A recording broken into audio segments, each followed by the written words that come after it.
I'm Frank Harmon. I guess you know who you are. As a child, I was interested in making things. From the time I was just 7 or 8 years old, I was using a hammer and a saw. And the very first building I ever made, I broke my arm. It was a tree house, and I fell through the floor. And I've done a lot of buildings since then, but I've never broken my arm again. So I must have been 8 years old when I built a tree house. I didn't even know what an architect was. Until I was in the 8th grade, I was in Miss Dickinson's English class at Lindley Junior High School in Greensboro, North Carolina. And I remember looking out the window, which I often did because I was not a very good student. And I saw this remarkable building across the street. It was a big house made of white painted wood, big porches, roofs, chimneys. And I remember thinking to myself, how fascinating. I wonder how that house got there. Who thought of that house? That's when I found out what an architect was. So I started to think, well, that would be a pretty good thing to be. And pretty much pointed myself in that direction. I continued to make things. 2 years later, I made a soapbox derby racer, and I won the soapbox derby. And I found that I could, as children, we respond to what people appreciate, I think. And, I got more rewards from making things than I did from being an academic or from being a student. My mother wanted me to be a doctor, and I think it was a hard sell to study architecture. But that's what I decided to do. So all through high school, I thought about that. I took classes in physics, which I adored. I took a drafting class. I had a wonderful teacher named Donovan Darnell in Greensboro, North Carolina.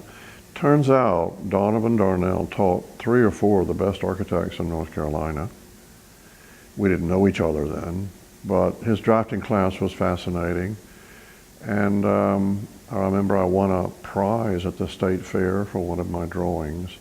So it was clear that I'd found something that I was good at, but more than that, I really enjoyed it. It didn't seem like I was studying. So I applied to NC State and was accepted in the School of Design, and that's how I got here. Most architects don't get to live in the house they've built, and I feel very fortunate that I do. And I'm also fortunate because I work in the office that I built. So, it's a wonderful experience. Of course, whenever I design something, I make it part of the rules of design that it would be a place that I would want to live or work or learn in. I want it to be good enough that I would want to study there or live there. And sure enough, I got to do that. So it's very rewarding. Designing my own house for me and my wife Judy and my children, that was a challenge. It was hard to do. Because a house is a very personal thing. I think that's why a lot of architects don't get to do it. It's so personal. They say that a lawyer who represents himself has a fool for a client. Well, an architect who builds his own house, it's challenging because I found that I had to overcome all of my preconceptions about what made a good house. And I actually designed the house 10 times before we built it. And we built the 8th one. And why is this? It's because I had to come to terms very seriously with my client, who was my wife and my children. And it was a great lesson for me. This was actually in 1990. It was a great lesson for me because it changed the way that I thought about designing. That, of course, I had something to offer, but the greatest thing in a design is to listen carefully to what your client needs and what the site suggests.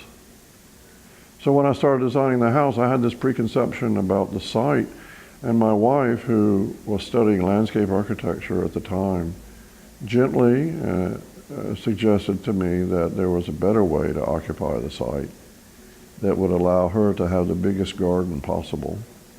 And I completely rethought how to design the house. And from there on, it was a really wonderful experience. And I've been happy to wake up in that house every morning for the last 20 or more years. Well, I studied architecture at North Carolina State, the School of Design, but I got my degree in England from the Architectural Association. That was a school I had found out about and I adored. But most of my learning about architecture is through travel, through looking at buildings in other places. You know, all of us have a particular way of learning. Mine is not through books or going to lectures. Mine is through experience. That's my mode of learning. And so I discovered that the greatest rewards for me were in traveling and looking at cathedrals or houses or the way people built a bridge in Venice. These were great lessons to me. And I would say to any student today, do whatever you can and travel and go see different places, because you'll learn more from that, at least I did, than you will from working on your own in a studio. The first time I visited Le Corbusier's Villa Savoie, for example, I was a student, this was in the 1960s, and there was a cow living on the ground floor of it. It was just a ruin. It was a sort of an abandoned building that had been put to use by a local farmer. But the sight of that building and walking up the ramp and finding that courtyard underneath the sky, it was life-changing. It was so extraordinary to see this beautiful object set so carefully in the landscape by an architect 50 years ago that it had a huge impression on me. And I could have only gotten that through traveling. Of course, I'd seen the building in books. I'd seen photographs of it. I thought, well, that's nice. But by actually going there, I understood what the architect was getting at. Let's define what we mean by modernist architecture. I don't think modernist architecture is a style. Modernist architecture is a way of thinking and approaching the problem with no preconceptions. A modernist architect looks at the needs of his or her client, looks at the characteristics of the site. Where does the good wind come from? Where does the bad wind come from? What kind of soil is it built on? Where does the water drain to? What are the local materials that are available? What's the angle of the sun in the summer? Listens to the client's needs for space or sunlight or efficiency. And out of that develops a design that's specifically related to that client and to that place. That's what I call modern architecture. It's not about a style. And so that attitude, I think, is important to remember today when we think about how to approach things. 100 years ago, when an architect thought of a building, the first thing the architect would think about, well, should it be Gothic or Greek or Roman in style? A modernist architect will not think that way. A good modernist architect. A modernist architect will say, well, you know, what are the dictates of the site, and what are the needs of the client, and what is the spirit I hope to capture here? And so it's an architecture that's freed of preconceptions. How has it changed in my lifetime? I've been a registered architect for over 30 years. Of course, computers have made a huge change, the digital revolution. And I absolutely adore the computer and all it can do for us in terms of creating a more efficient workplace. I don't think, however, that it replaces the basic skills of an architect, which is basically to sit by himself with a pen and conceive a design And to me, that's the elemental experience that an architect has. Drawing together all the information about the site and the client and the budget, and actually developing a concept that is as true now as it was in the time of Vitruvius. So that hasn't changed. Our methods of realizing the design through computers and things like BIM have changed a great deal, but that element stays the same. And another thing that I think will always stay the same is the necessity for an architect to listen. To be a good listener is the greatest skill that an architect can have, to be a good listener and a good observer. And I've watched architects whom I admire greatly. The man I consider my mentor is Harwell Hamilton Harris. I met him in 1981 when I moved to Raleigh, and I became his friend until he died in 1990. And together we traveled to Texas to look at his buildings and in California. And Harwell told me that every building is a portrait of its client. And I never forgot that. That was life-changing for me to think of a building in that way. I always thought, as most of us do, that the architect brings the design to the client. But with Harwell, I learned that the design grows out of the client and the client's needs and the dictates of the site.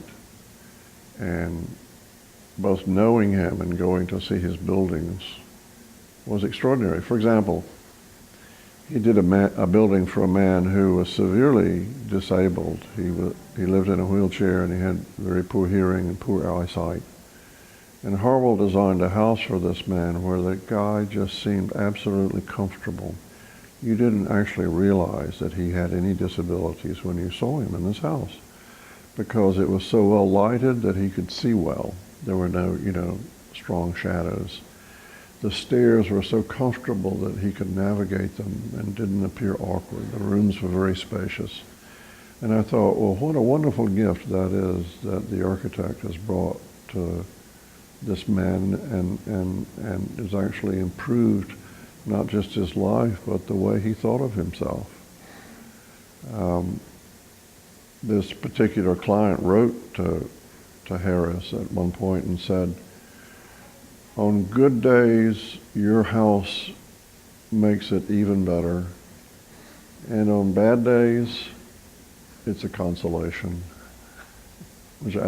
And what architect wouldn't want to get a letter like that? One of my favorite buildings locally is called the Prairie Ridge Echo Station.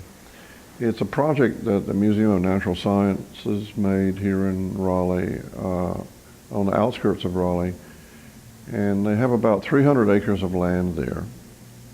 And they decided that they would turn it back into a prairie. Most people don't know this, but even 3,000 years ago, North Carolina had prairies with bison and other creatures. But it's all gone now because of agriculture and forestry and development. So they decided to recreate a prairie, which they have done. And for them, I built what we call the open-air classroom. It's basically it's a really beautiful screened porch. And in it, about 30 children can learn about nature. And what I love about it is that inside this building, you can look out in all directions. And nature itself is your teacher. It's naturally ventilated. The roof overhangs, shaded in summer. It has no power use at all, no air conditioning, no heating. Recently I was out there in July. It was 100-degree, really hot day. Inside there were 30 children and it was 81 degrees because it's just, naturally cool. So that's one of my favorite buildings. It's favorite in other ways too, because since I was a child I've always been interested in nature. Birds and insects and snakes, and it's just a natural fit for me to work with people who are also interested in those things.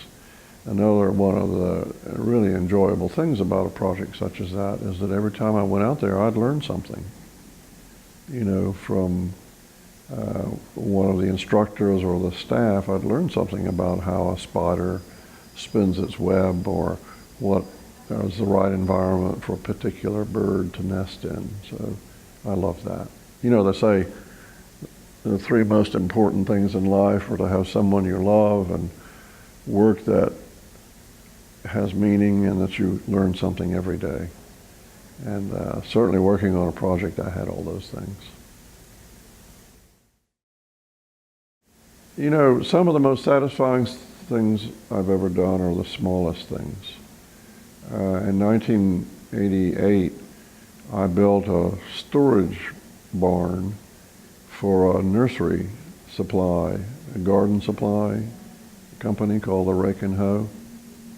And this building was 24 feet wide, and it was 150 feet long, cost $75,000. It took 3 weeks to build, but it's one of the most satisfying projects I've ever done. I loved that project, and it's still there, and it makes me happy every time I go by it. It also became, quite well known as a building, and Time magazine chose it in 1989 as one of the 10 best buildings in America. Why? Because an architect had brought care and attention to a utilitarian building. So to young architects, and even not so young architects out there, I would say that you can get great satisfaction from building small things. You don't have to do a 50-story building to feel good about what you're doing. You can take great pleasure in small projects as well as large. Designing a building for other architects is both a great responsibility and a great challenge. And my firm won the competition for the new AIA headquarters in Raleigh, and building it was an amazing experience. Because it was a competition, the design was, in a sense, established, because that's what won the competition. So there was not as much interaction with the client as I normally have in other projects. But after we won the competition, we worked very closely with the client, and the building evolved and got better because of input from the AIA and the building committee and the people who work here. What I think is important about this building is that the site is the building. We worked with Greg Bleem, landscape architect from Charlottesville, Virginia, to make the building and the site one thing. So there's a stone wall that starts out on Wilmington Street, a beautiful stone wall. It travels 150 feet and defines the parking area and the landscaped areas. It then turns and goes through the building and comes out again on Wilmington Street, and it bonds the building to the site. Working here, I find great pleasure every morning driving into the parking lot, because once I turn off P Street, I'm in the building. The parking lot is as carefully thought out. It's such a pleasure to drive into this space and then step out and walk to the front door in a landscape that's as carefully designed as the building. You know, we usually miss that. Usually we go to some parking structure or some big parking lot that surrounds a building. And it just tells me that so much more of our world could be carefully thought about and could give us pleasure than we think. First Presbyterian Church was a great example of listening to the client. That church had an inspired building committee. That was truly the best building committee I've ever worked with. And they came to me and said, help us establish a vision for the future that at the same time respects our legacy and our past. This church was founded in 1825. And they had a Romanesque church built in 1900 that was impressive as a piece of architecture, but it was somewhat intimidating, and it was hard to find the entrance. And their mission for the 21st century was to be the church of downtown Raleigh, to open its doors and welcome people. So our challenge there was to take this existing, rather dark, forbidding, Romanesque church and make an addition to it that would be more open and welcoming. And I did this by listening to them. I and others in my firm spent several Sundays and weekdays at the church watching how people used it and making notes about it. And one of the things that we discovered was that they really longed to have small spaces where people could congregate and talk and share with each other. And in their existing church, those spaces were mostly ones that had good natural light, either from skylights or stained glass windows. So in the design of the new church, the renovation of the old church and the design of the new education building, we paid a lot of attention to making small, comfortable, cozy, if you will, well-lighted spaces where people could get together. And I remember in September of 2012, on the day they dedicated the new sanctuary and the addition, the look on people's faces was extraordinary, because here they were in this wonderful gathering or fellowship space that they hadn't dreamed was possible in their old church. So it's a good example of, observing what's there, the site, listening to what the client wanted, and then coming up with an idea that would inspire them to build it. More and more of our work is in renovating older buildings. I'm very thankful for that, because the most sustainable thing that you can do is to repurpose an existing building. It means you don't have to mine the earth or cut down a forest to build it. You can reuse what's there. And it also gives us a sense that, we belong to our place. So right now I'm working on renovating an old textile mill in Starr, North Carolina, which is the geographic center of North Carolina. It's about 8 acres in size. It's really large. And for 75 years it was the center of this little town. But they closed about 15 years ago, and a new group has acquired the building, and they're using it as an arts incubator, as a place where potters and weavers and photographers, glass blowers and blacksmiths can find large, well-lit spaces to do their craft. And then at the same time, this will improve the economy of this part of North Carolina, which was, formerly dependent on a textile mill. It now has a growing arts population. So that's one of the biggest projects in our office right now. I'm very glad that I work in North Carolina. I was raised here, I was educated here. My children were born here and educated here. North Carolina has given me a lot. And I feel very happy that I'm able to do things that give back to North Carolina, that make the earth a better place to live, that leaves a soft footprint, and will continue to make people's lives better and happier.